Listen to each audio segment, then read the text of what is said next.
Alors, bonsoir mesdames et messieurs, bienvenue sur ma chaîne. On va commenter les propos du général français qui dit ceci.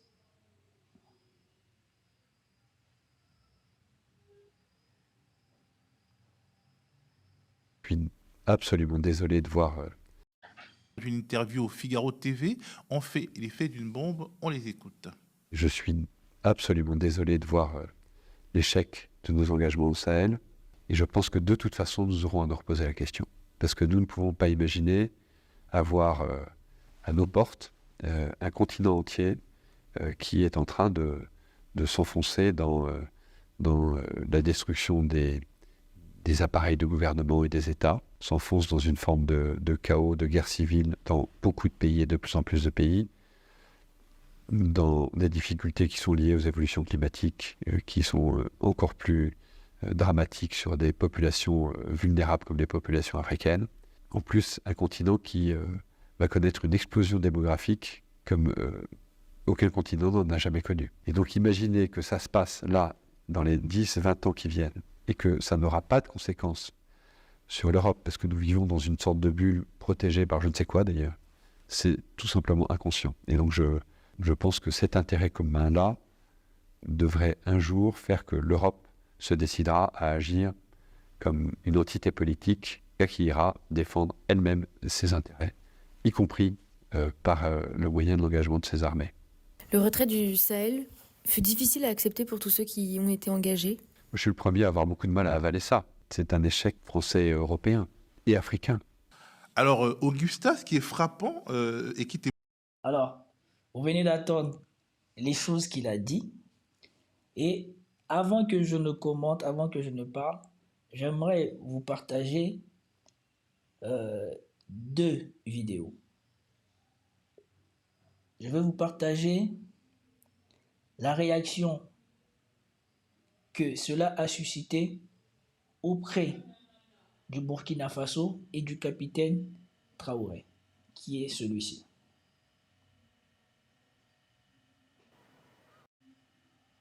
Vous allez commencer un nouveau cycle d'entraînement, la guerre de haute intensité.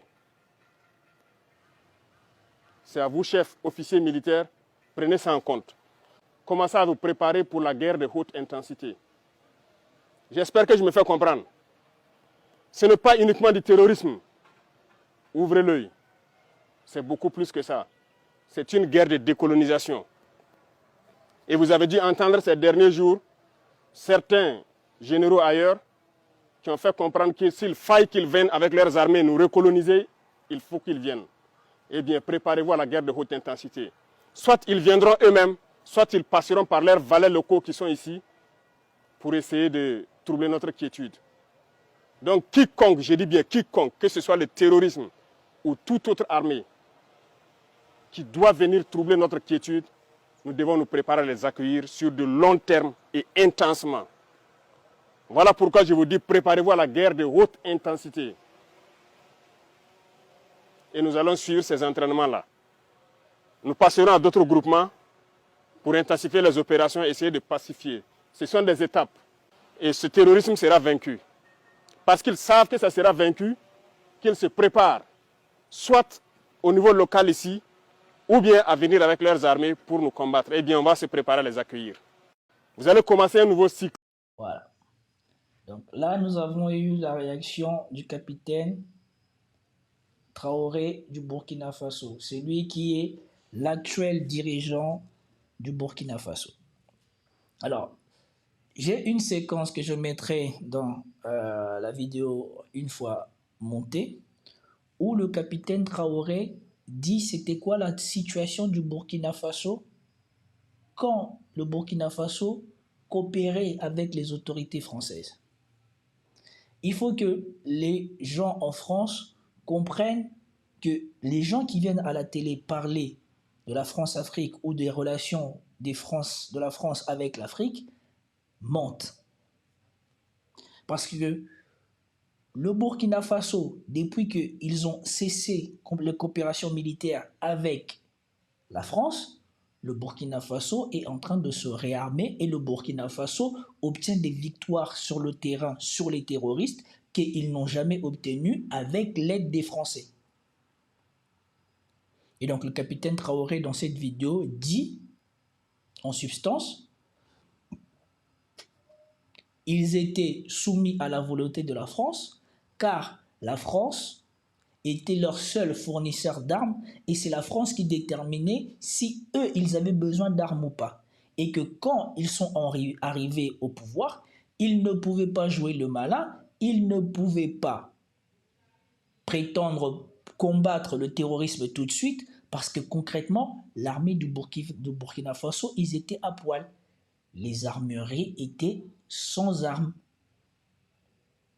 Et donc voilà dans quel état d'asservissement les Français, les armées françaises qui étaient dans le Sahel, laissaient, soi-disant, les pays locaux combattre le terrorisme. Donc ils venaient là et ils ne leur donnaient pas les armes pour qu'eux-mêmes ils se défendent.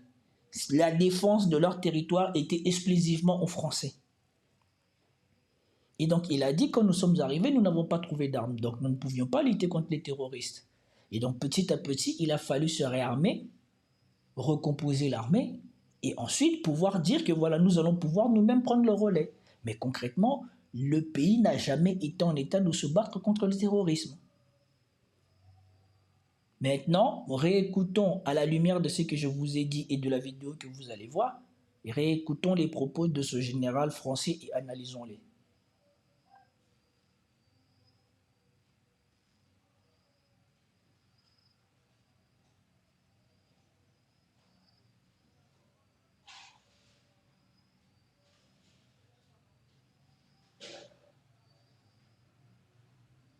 Ces propos, prononcés dans le cadre d'une interview au Figaro TV, ont fait l'effet d'une bombe. On les écoute.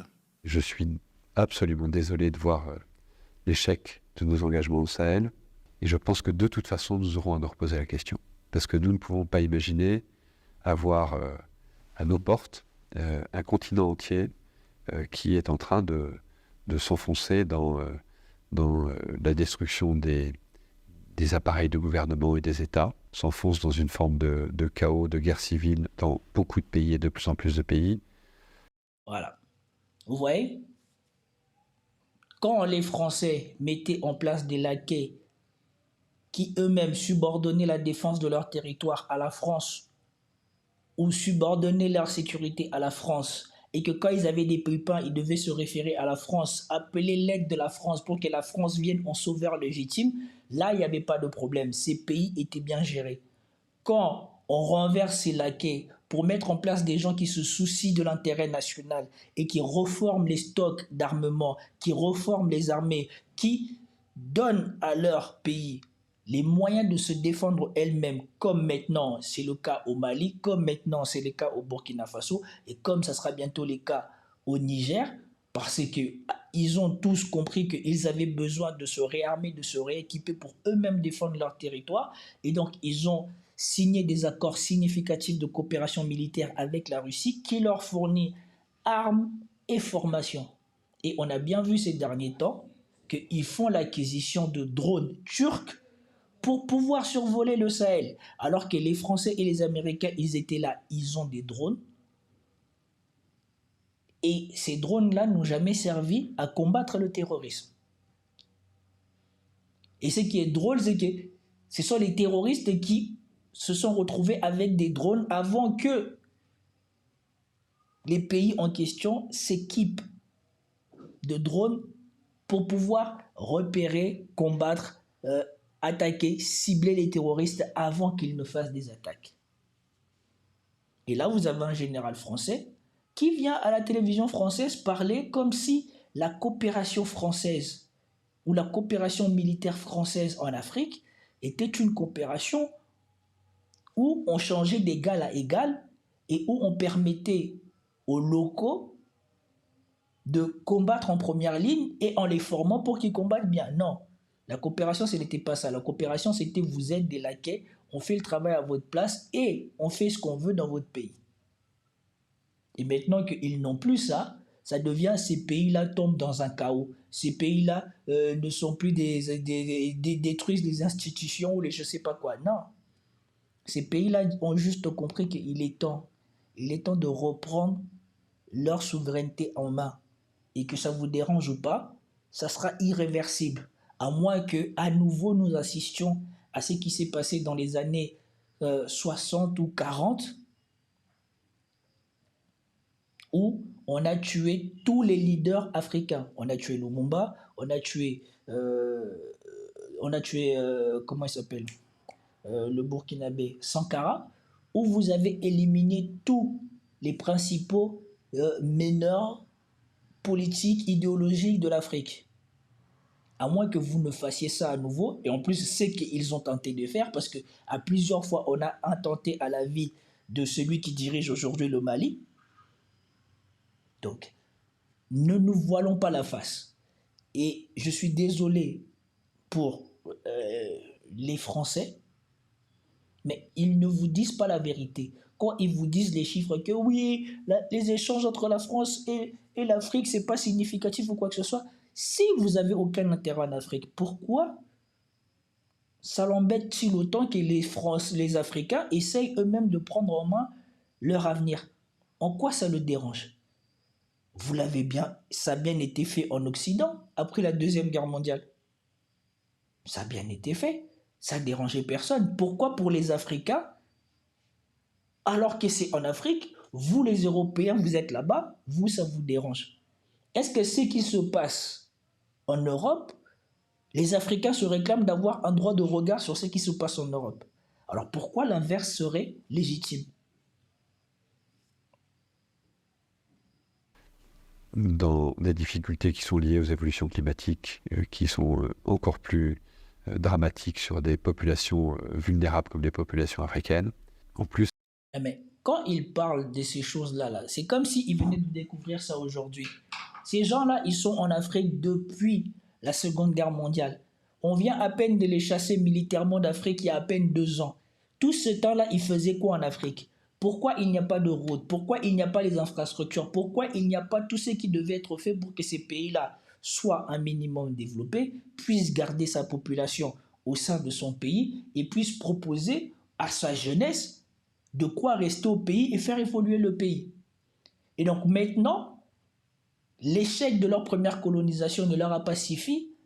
En voyant que maintenant les Africains, ils vont prendre en main leur propre destin, ils commencent à dire que voilà, on ne peut pas leur laisser faire parce qu'ils ont des problèmes. Mais quand vous étiez là, ces problèmes-là préexistaient et ont continué à exister. un continent qui va connaître une explosion démographique comme aucun continent n'en a jamais connu. Et donc imaginez que ça se passe. Là aussi, c'est un mythe parce que évidemment, ils ont lavé le cerveau de tout le monde avec leurs fausses cartes, avec leurs fausses cartes du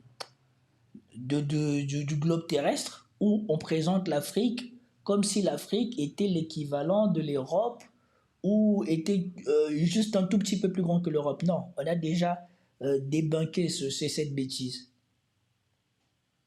Il y a assez d'espace en Afrique pour l'explosion démographique. L'Inde est le pays le plus peuplé du monde. Il y a une densité incroyable en Inde.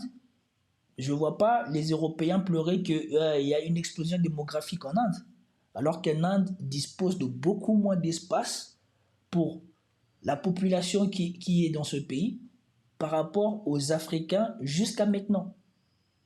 Donc, il faut arrêter de nous prendre pour des buzzes, il faut arrêter de nous prendre pour des idiots. On a déjà compris tout ça. Ça, c'est des gens, ils sont encore coincés dans l'ancien monde. Ils ont tellement abusé de leur position avant qu'au lieu de comprendre que le monde évolue, ils sont en train de regretter ce qu'ils ont perdu par leur propre faute. Passe là, dans les 10-20 ans qui viennent, et que ça n'aura pas de conséquences sur l'Europe, parce que nous vivons dans une sorte de bulle protégée par je ne sais quoi d'ailleurs. C'est tout ça. Mais l'essor de l'Afrique n'aura aucune conséquence négative sur l'Europe, à part l'appauvrissement de l'Europe, si en Afrique on commence à avoir de plus en plus d'opportunités pour les jeunes qui sont ici. Pourquoi y aurait-il encore des vagues migratoires en Europe? Pourquoi les gens voudraient partir en Europe? Surtout quand on sait le sort qui leur est réservé maintenant. entre ceux qui vont se noyer en essayant de traverser, le fait que les Européens ont de moins en moins d'argent, que les aides sociales sont de plus en plus supprimées pour les gens qui arrivent en Europe, pourquoi les gens voudront y aller si les Africains reprennent leur souveraineté et commencent à bien faire les choses chez eux? Moi, je ne vois pas l'évolution négative que l'essor de l'Afrique aura sur les Européens. C'est plutôt vous qui voulez que le reste du monde ne se développe pas, comme aujourd'hui la Chine a dépassé l'Europe, et aujourd'hui l'Europe ne trouve plus grand-chose à dire aux Chinois. Vous ne voulez pas que ça arrive avec les Africains, c'est pour cela que vous essayez de tenir tous ces discours. Tout simplement inconscient. Et donc je pense que cet intérêt commun-là devrait un jour faire que l'Europe se décidera à agir comme une entité politique qui ira défendre elle-même ses intérêts, y compris par le moyen de l'engagement de ses armées. Non, mais l'Europe ira défendre ses intérêts, y compris par les moyens de son armée. Mais c'est quoi les intérêts européens en Afrique? Moi, je ne comprends pas.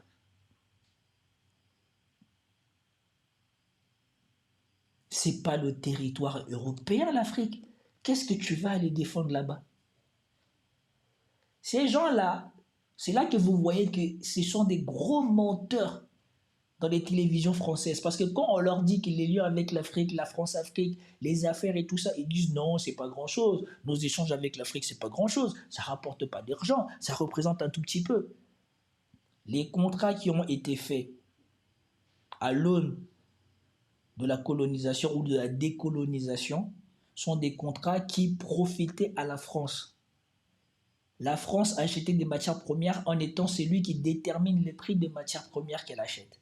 C'est pour cela, quand elle achetait, dans ses échanges avec l'Afrique, ça ne représentait pas grand-chose parce qu'une fois qu'elle avait acheté, elle se faisait beaucoup plus d'argent en transformant ou en revendant ce qu'elle avait acheté en Afrique. Donc ça fait que le passage de la marchandise ou du bien de l'Afrique à l'Europe, ça ne représente pas grand-chose pour la France, puisque ça représente une toute petite dépense de la France. Mais par contre, ce que la France gagne de ce qu'elle prend en Afrique, c'est pas reporté sur les livres de compte. Voilà pourquoi il dit les Européens doivent aller défendre leurs intérêts, parce que leurs intérêts, c'est ce qui se perd. C'est ces trucs-là, là, insignifiants, qui étaient soi-disant insignifiants selon eux, qu'ils ont perdu et que maintenant ils devront acheter au prix fort. Et ils savent qu'ils n'auront bientôt plus l'argent pour pouvoir le faire. Voilà pourquoi il dit. Et voilà pourquoi maintenant il veut mettre, non pas seulement la France elle-même, mais toute l'Europe. Parce que ces biens-là ont profité à toute l'Europe. EDF était le premier producteur d'électricité français, en partie grâce à l'argent qu'il faisait sur l'uranium qu'il prélevait en Afrique. Parce qu'il achetait l'uranium moins cher, il arrivait en France. En France, on pouvait revendre l'uranium au prix du marché et on l'utilisait nous-mêmes pour produire l'électricité. Et l'électricité était bon marché jusqu'à ce que l'électricité était tellement bon marché.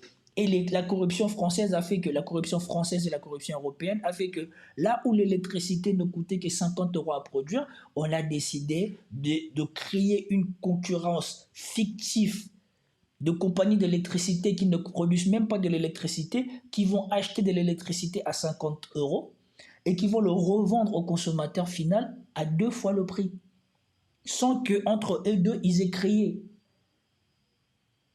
quoi que ce soit de plus que ce que EDF avait déjà fait. Cadeau des hommes politiques français, des hommes politiques européens, à leurs amis les milliardaires qui les mettent en place.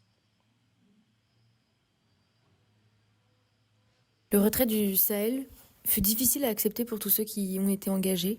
Je suis le premier à avoir beaucoup de mal à avaler ça. C'est un échec français et européen et africain.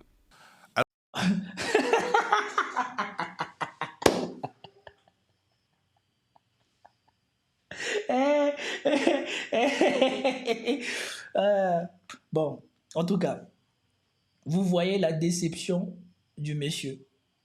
Il dit, je suis le premier à avoir du mal à avaler ça. C'est une déception pour la France, l'Europe et l'Afrique. À quel moment c'est une déception pour l'Afrique? Vous étiez là, si on compte les années 60 où vous avez commencé à donner l'indépendance aux gens, et les années 2020 où on a commencé à vous chasser. Qu'avez-vous fait pour l'Afrique? Vous avez construit votre continent grâce à ce que vous me preniez en Afrique, mais qu'avez-vous fait en échange? Bien au contraire. Vous stigmatisez les Africains qui viennent en Occident. Vous les discriminez. Vous les traitez comme si ces gens-là ne rapportaient rien à la France. Mais pourquoi l'inverse ne serait pas vrai? Pourquoi voulez-vous retourner en Afrique? Puisque les Africains ne sont pas assez bons ou ne sont pas assez utiles pour venir chez vous, vous n'en voulez pas. Dans l'avenir, vous ne voulez pas que l'explosion puisse poser des problèmes en Europe. Pourquoi ne laissez-vous pas les Africains s'organiser eux-mêmes? En quoi c'est votre problème? Et puis, le Sahel, c'est pas chez vous. Vous devriez être content de rentrer chez vous. En quoi ça vous dérange que les Africains essayent eux-mêmes de s'occuper du Sahel?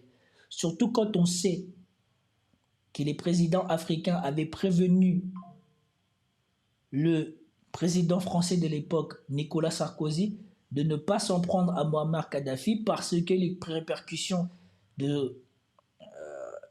parce que les conséquences, si jamais Kadhafi perdait le pouvoir en Libye, allaient être catastrophiques non seulement pour l'Europe, mais aussi pour l'Afrique. C'est aujourd'hui de notoriété publique. Et vous étiez où les soldats? C'est quelles armes? C'est les armes de l'initiative de qui aujourd'hui ont posé des problèmes au Sahel? Et en plus, ils regrettent d'être au Sahel. Mais tu regrettes d'être au Sahel. Pourquoi? C'est pas chez toi. Pourquoi tu vas venir mourir pour des étrangers qui eux-mêmes, aujourd'hui, réclament de se battre pour leur propre territoire? Donc ici, à tous les Français qui vont regarder cette vidéo, posez-vous la question. Parce que celui-là, il ne fait pas partie des menteurs, des idiots qui passent à la télé française et qui racontent des conneries. Lui, il fait partie de l'establishment française. Lui, il fait partie de ceux qui dirigent la France, de ceux qui pensent la France dans l'ombre. Et vous comprenez bien que pour ces gens-là, beaucoup a été perdu par la France en Afrique, par le fait que maintenant, ils sont en train de perdre d'influence, donc ils sont en train de perdre de l'argent. Donc, ils sont en train de réfléchir à un moyen de revenir par la force en Afrique. Mais posez-vous la question, pourquoi l'establishment française voudrait revenir par la force en Afrique, si effectivement, il n'y a pas grand-chose à tirer de l'Afrique, comme ils ont toujours dit sur les plateaux télé. C'était tout pour cette vidéo. Peace out.